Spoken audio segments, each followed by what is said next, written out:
Este trabalho é pré-requisito da disciplina de transferência de calor do curso de Engenharia Química da Universidade Federal de São João del Rei e tem como tema trocadores de calor. Os membros do grupo são Ana Letícia, Brendo Silva, Camila Monteiro, Felipe Lima, Larissa Martins, Leandro Maia, Lucas Campana, Marcela Ruela, Matheus Carvalho e Ramon Bonella. Os trocadores de calor, eles são equipamentos de várias configurações diferentes, onde vai ocorrer a transferência de energia sob a forma de calor, entre duas ou mais massas de fluido.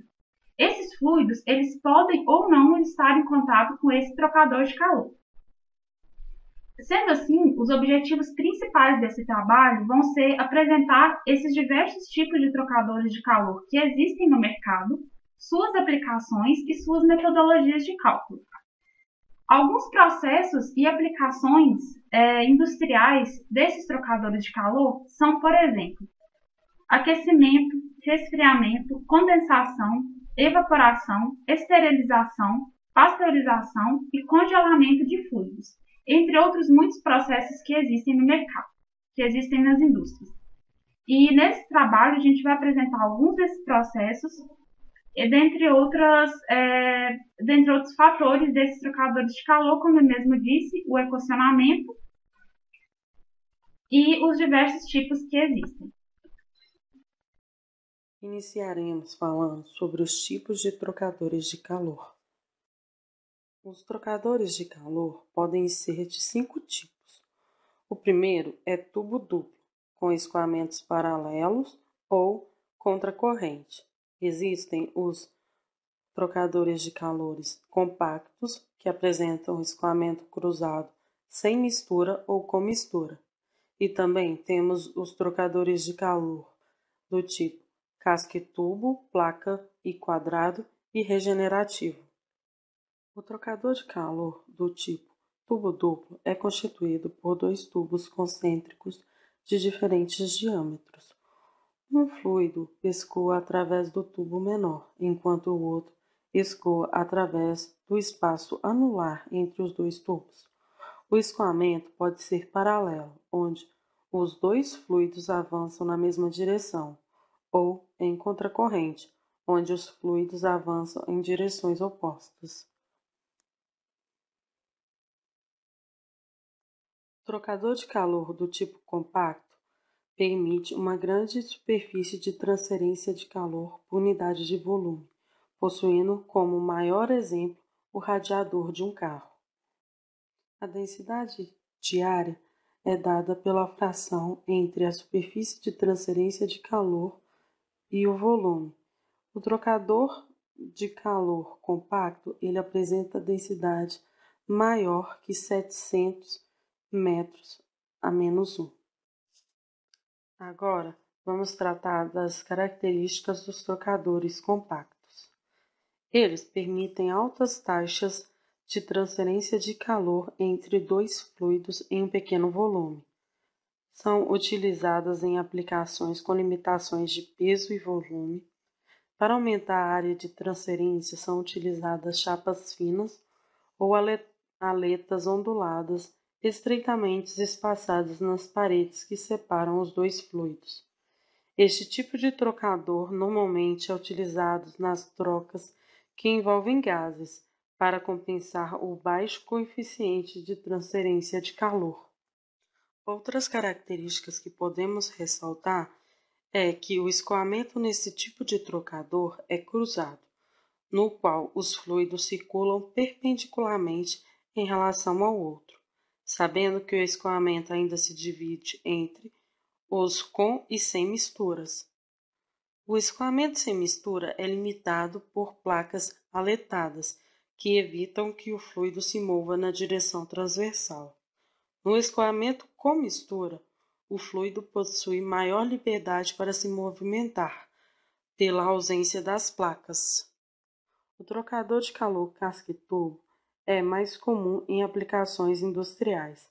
Este tipo de trocador, diferente do compacto, possui peso e tamanho relativamente grande. Os trocadores de calor casque-tubo podem ser classificados com um passe no casco e 2 passes nos tubos, ou 2 passes no casco e 4 passes no tubo. As chincanas presentes no casco são úteis para forçar o fluido a escoar através do casco, aumentando a transferência de calor. A transferência de calor ocorre com o fluido escoando no interior dos tubos, enquanto o outro fluido escoa fora dos tubos, através do casco.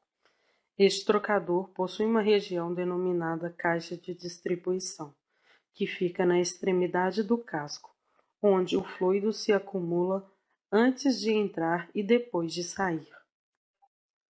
O trocador de calor placa e quadrado consiste em uma série de placas planas corrugadas com passagem para o escoamento.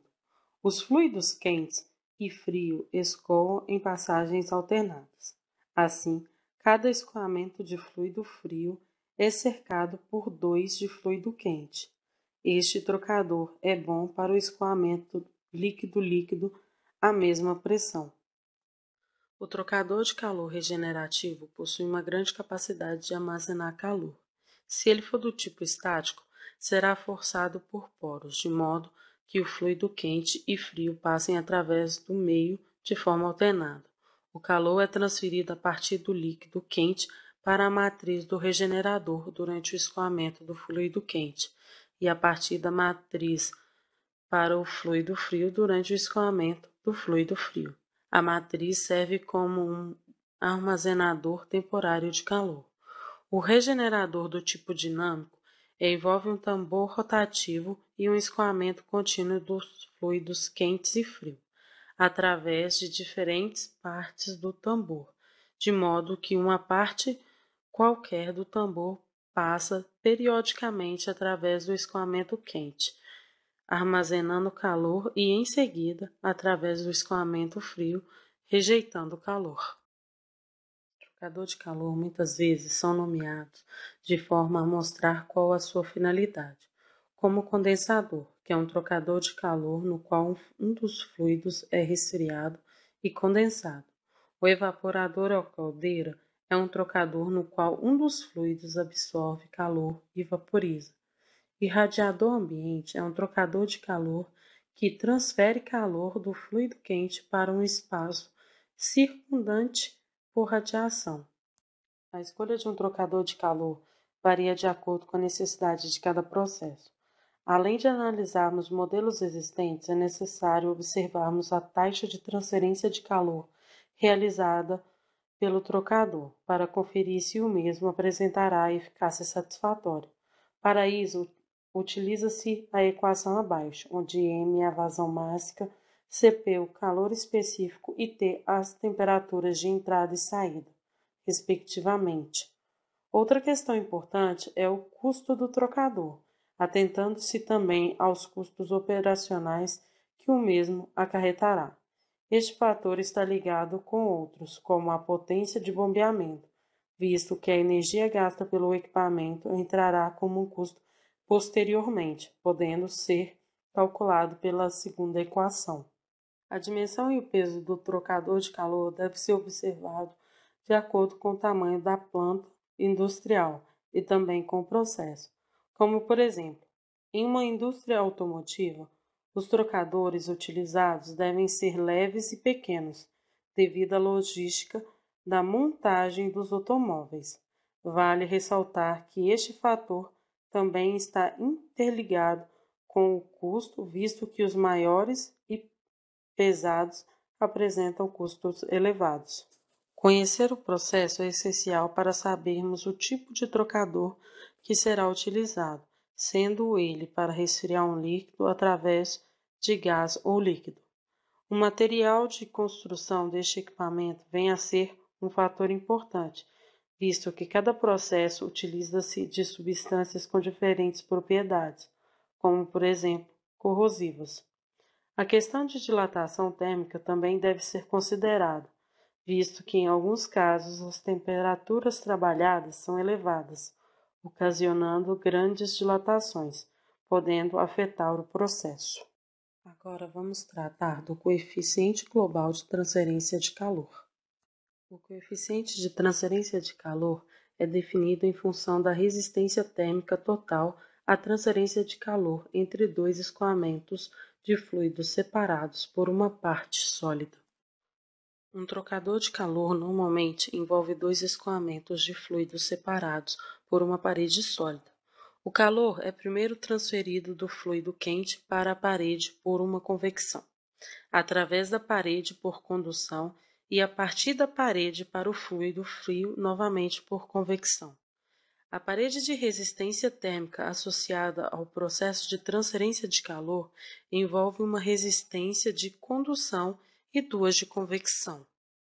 Para um trocador de calor de tubo duplo, a resistência térmica da parede do tubo é representada pela primeira fórmula, onde K é a condutividade térmica do material da parede e o L é o comprimento do tubo. Então, a resistência térmica total torna-se a soma das resistências interna, externa e parede, representadas pela segunda fórmula, onde AI é a área da superfície interna da parede que separa os dois fluidos, e o A0 é a área da superfície externa. Em outras palavras, AI e A0 são as áreas das superfícies da parede de separação, molhados pelos fluidos internos e externos, respectivamente. Quando se combina todas as resistências térmicas no caminho do fluido de calor, a partir do fluido quente para o fluido frio, em uma única resistência R, se expressa a taxa de transferência de calor entre os dois fluidos como mostrado na primeira equação, onde AF é a área de superfície e o U é o coeficiente global de transferência de calor. Entretanto, cancelando A e T, a equação se reduz à segunda equação, como podemos observar. Geralmente, os trocadores de calor têm duas superfícies que são iguais, e a partir disso pode-se determinar dois coeficientes globais de transferência de calor diferentes, sendo o I igual ao zero somente se AI for igual a zero.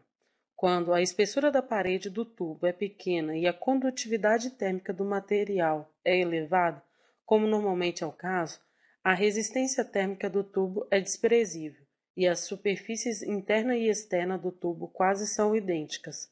Sendo assim, o coeficiente global de transferência de calor é simplificado para a equação abaixo. É importante observar que a equação pode nos mostrar que o coeficiente global de transferência é denominado pelo menos coeficiente de convecção, uma vez que o inverso de um número grande é um número pequeno. Por isso, o menor coeficiente de transferência de calor cria um estrangulamento no caminho da transferência e seriamente a impede. Valores representativos de coeficiente global de transferência de calor são representados na tabela abaixo. Note que o coeficiente global de transferência de calor varia entre cerca de 10 para trocadores de gás a gás e cerca de 10.000 para trocadores de calor envolvendo mudança de fase. Isso se dá uma vez que os gases têm condutividade térmica muito baixa, e os processos que envolvem mudança de fase têm coeficiente de transferência muito elevado. Quando um tubo tem aletas de um lado para aumentar a transferência de calor, a superfície total de transferência de calor dos lados é dada pela primeira equação, onde A aletado é a área de superfície da aleta e A não aletado é a área da porção não aletada da superfície do tubo. As aletas curtas de alta condutividade térmica podem usar essa área total na relação de resistência de convecção, uma vez que as aletas nesse caso são isotérmicas. Caso contrário, devemos determinar a superfície efetiva a partir da segunda equação, onde N é a eficácia da aleta. O desempenho de trocadores de calor se deteriorizam com o passar do tempo como resultado de acúmulos de depósitos em suas superfícies, como podemos ver na figura. O efeito dessas acumulações é representado pelo fator de incrustação. O fator de incrustação é zero para um trocador de calor novo e aumenta com o passar do tempo à medida que os depósitos sólidos se formam sobre a superfície do trocador de calor. O fator de incrustação depende da temperatura de funcionamento e da velocidade dos fluidos. A relação para o coeficiente global de transferência de calor dada é válida para as superfícies limpas e precisa ser modificada para levar em conta os efeitos das incrustações nas superfícies interna e externa do tubo. Para um trocador de calor do tipo casca e tubo não aletado, ela pode ser representada pela fórmula a seguir, onde R, Fi e F0 são fatores de incrustações da superfície. Nessa tabela é possível observar alguns fluidos e os seus respectivos fatores de incrustação. Por exemplo, a água do mar, a água de caldeira tratada e o vapor apresentam um fator de incrustação de 0,001. Já o gasóleo apresenta um fator de incrustação de 0,009. Os trocadores de calor são equipamentos comumente utilizados na prática, seja em uma indústria ou em um laboratório. Portanto, também é competência de engenheiro químico fazer a análise do melhor trocador de calor a ser utilizado para determinado processo, ou até mesmo prever as temperaturas de saída dos fluidos em determinado tipo de trocador. Esses equipamentos funcionam durante longos períodos de tempo sem qualquer alteração em suas condições de funcionamento. Desta forma, é possível fazer algumas considerações acerca do escoamento.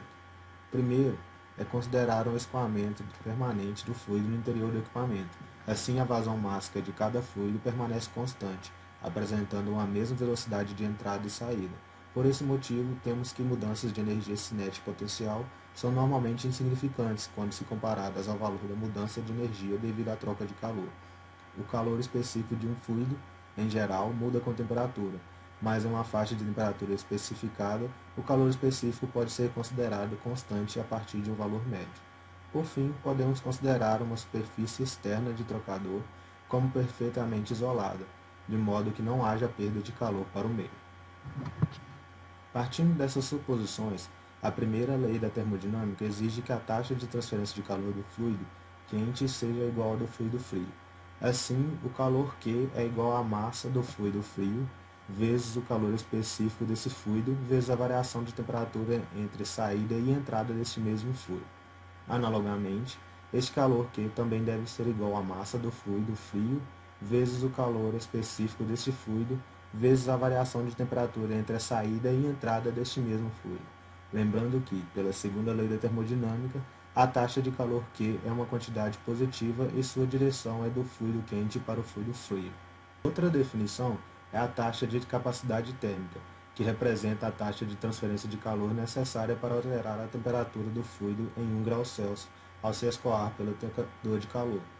Ela é dada pelo produto da vazão máxima e do calor específico do fluido. Assim, quanto maior a taxa de capacidade térmica, menor a mudança de temperatura e vice-versa.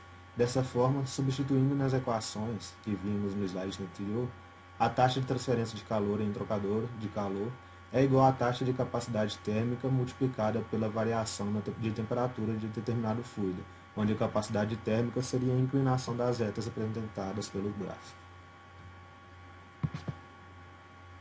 Existem dois tipos especiais de trocadores de calor comumente utilizados na prática, os condensadores e os evaporadores. Para ambos os casos, o fluido a ser aquecido ou resfriado passa por um processo de mudança de fase. Assim, a taxa de transferência de calor é expressa pelo produto da taxa de evaporação M e a entalpia H de vaporização do líquido, utilizado para aquecer na pressão ou na temperatura. Assim, um fluido libera ou absorve calor a uma temperatura constante durante o processo de mudança de fase. Logo, a taxa de capacidade térmica do fluido durante a mudança de fase aproxima-se do infinito, uma vez que a temperatura é constante durante esse processo, como pode ser observado pela imagem. Outra forma de representar a taxa de calor no trocador de calor é a forma análoga da lei de Newton, onde o calor é igual ao coeficiente global de transferência de calor vezes a área de transferência de calor dentro do trocador de calor, vezes a diferença de temperatura média adequada entre os dois fluidos. É importante salientar também que a área de transferência de calor é determinada usando as dimensões do trocador, porém o coeficiente global e a diferença de temperatura podem variar ao longo do trocador de calor.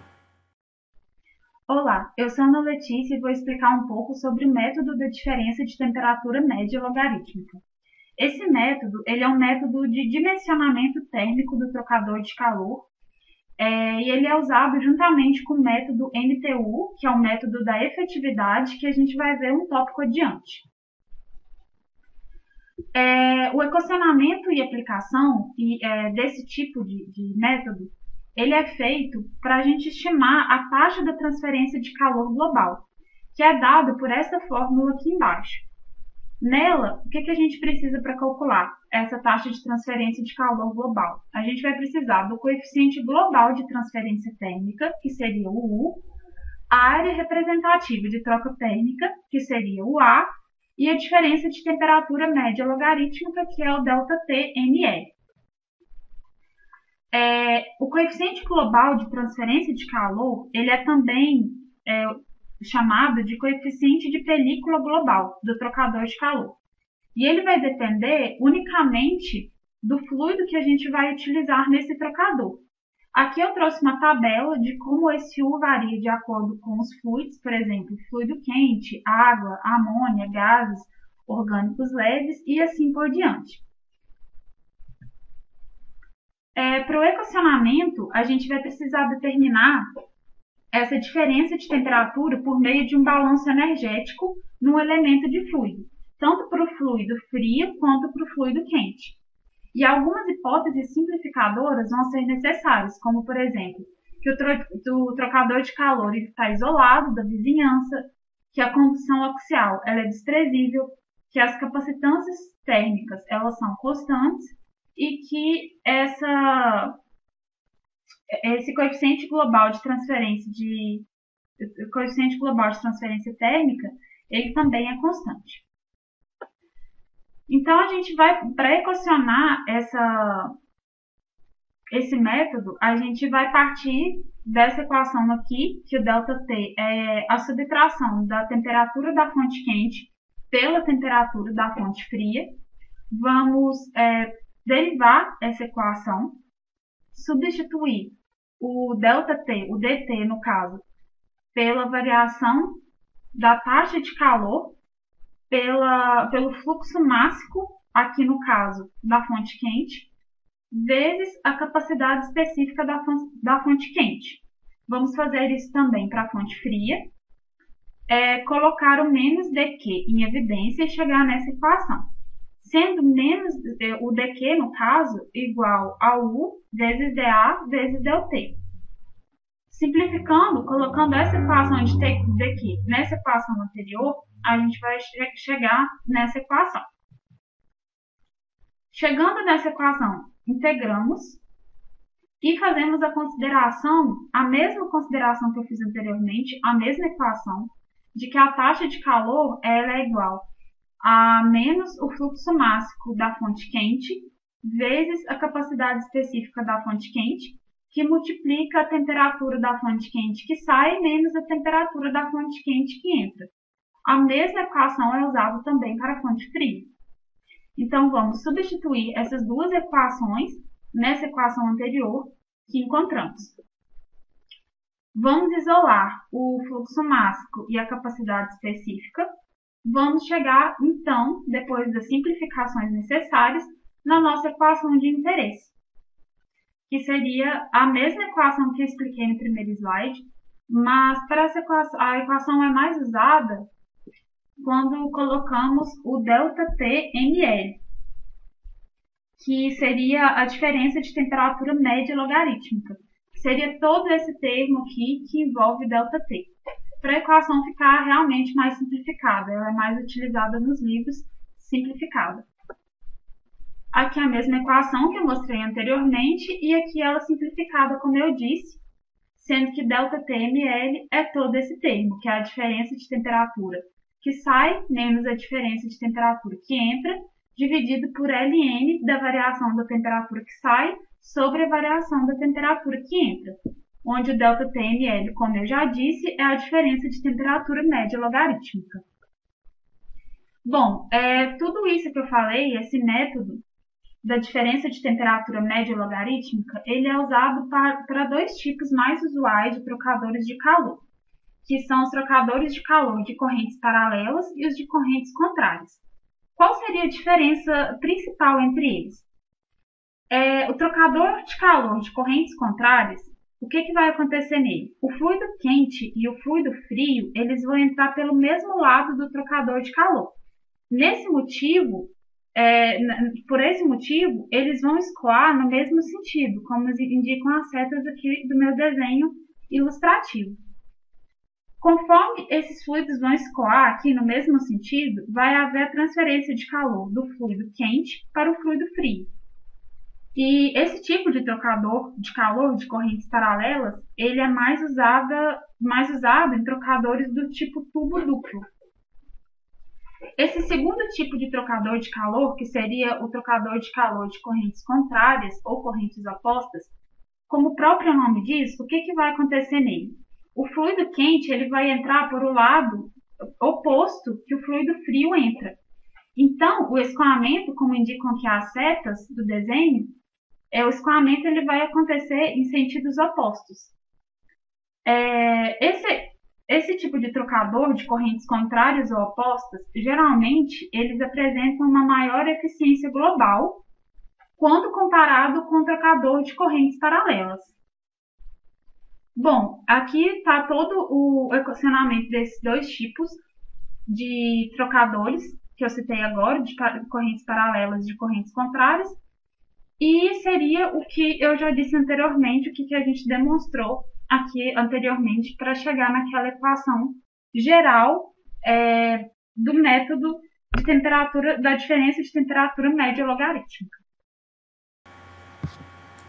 Um tipo de problema que temos na análise de trocadores de calor é a determinação da taxa de transferência de calor e das temperaturas de saída dos fluidos quente e frio para as vazões máxicas dos fluidos e temperaturas prescritas, quando o tipo e o tamanho do trocador de calor são especificados. Nesse caso, a área é conhecida, mas as temperaturas de saída não. O objetivo deste método é determinar o desempenho da transferência de calor de um determinado trocador de calor, ou determinar se o trocador de calor disponível no estoque é capaz de fazer o trabalho. O método LMTD poderia ser utilizado, mas para evitar iterações, o método da efetividade MTU foi desenvolvido e simplificou as análises. Esse método é baseado em um parâmetro adimensional chamado efetividade de transferência de calor, definido como essa equação relacionando a taxa de transferência de calor real e a taxa de transferência de calor máxima. Esse parâmetro é dependente da geometria do trocador de calor, assim como o arranjo do escoamento. As relações de efetividade dos trocadores de calor normalmente envolvem o grupo adimensional, o AS sobre C mínimo, chamado de número de unidades de transferência, onde U é o coeficiente global de transferência de calor, AS é a área de transferência de calor do trocador de calor. Assim, quanto maior o NTU, maior será o trocador de calor. A taxa real de transferência de calor pode ser determinada pelo balanço de energia sobre o fluido quente ou frio, expressa pela equação do slide, onde a taxa de transferência de calor é igual à capacidade térmica do fluido quente vezes a variação de temperatura entre a saída e a entrada desse fluido, e também é igual à capacidade térmica do fluido frio vezes a variação de temperatura entre a entrada e saída do fluido frio. Para determinar a transferência de calor máxima possível no trocador de calor, primeiro reconhecemos que a diferença de temperatura máxima no trocador de calor é a diferença entre as temperaturas de entrada dos fluidos quente e frio. Ela atinge seu valor máximo quando o fluido frio é aquecido até a temperatura de entrada do fluido quente ou o fluido quente é resfriado até a temperatura de entrada do fluido frio. Essas duas condições limite não serão alcançadas simultaneamente, a menos que as taxas de capacidade térmica dos fluidos quente e frio sejam idênticas. Quando essas capacidades forem diferentes, o que é mais comum, o fluido com menor taxa de capacidade térmica sofrerá uma mudança de temperatura maior. Por isso, a taxa de transferência de calor máxima possível em um trocador é dada pela expressão do slide, em que Cmin é o menor valor entre as capacidades térmicas dos fluidos quente e frio. Quando a efetividade do trocador de calor for conhecida, é possível determinar a taxa real de transferência de calor pela expressão acima. Portanto, a efetividade do trocador nos permite determinar a taxa de transferência de calor sem saber as temperaturas de saída dos escoamentos dos fluidos. A tabela 1 mostra as relações de efetividade para um grande número de trocadores de calor. Na análise de trocadores de calor, é conveniente definir também outra quantidade adimensional, chamada razão de capacidade C, expressa pela equação no slide. Pode ser demonstrado que a efetividade de trocador de calor é uma função do número de unidades de transferência NTU e da razão de capacidade C. Alternativamente, pode-se avaliar primeiramente a efetividade a partir de sua definição e depois pela avaliação do NTU através da tabela 2. Note que essas relações são equivalentes às da tabela 1. A tabela 1 fornece a efetividade diretamente quando se conhece o NTU e a tabela 2 fornece o NTU diretamente quando a efetividade é conhecida. Agora, algumas observações em relação aos gráficos de efetividade. O valor da efetividade varia, como você pode ver aqui, de 0 a 100%, e ele aumenta rapidamente com a efetividade para os valores de entre 0 a 1 de NTU, e depois eles passam a crescer mais lentamente. E, portanto, uma grande dimensão às vezes pode não ser justificada para um valor de NTU muito grande, pois o aumento não é tão considerável assim. Assim, um trocador de calor com elevada efetividade pode ser desejável no ponto de vista de transferência de calor, mas indesejado no ponto de vista econômico.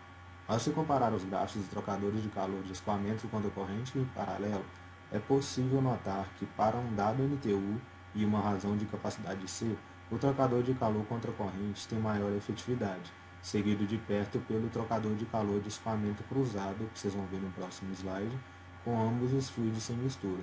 Os menores valores de efetividade são encontrados nos trocadores de calor de escoamento paralelo, como você pode ver aqui pela gráfica da esquerda.